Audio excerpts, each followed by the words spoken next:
This free step-by-step video comes to you directly from Haynes. You can complete more than 200 jobs on this vehicle when you purchase the complete Haynes online manual at haynes.com.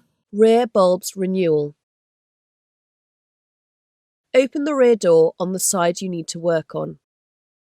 Remove the trim from around the light cluster.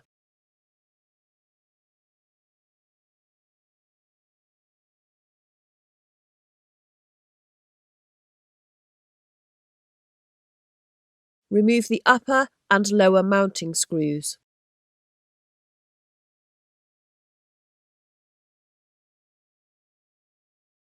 Slide the lamp outwards from its mounts and disconnect the wiring plug. Remove these two screws and separate the bulb holder from the lamp unit.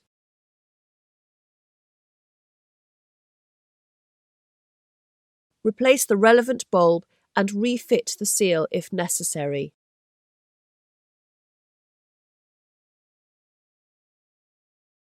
Refit the bulb holder to the lamp.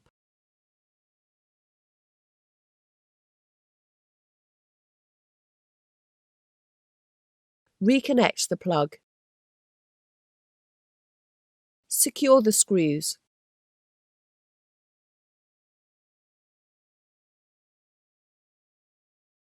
Refit the trim.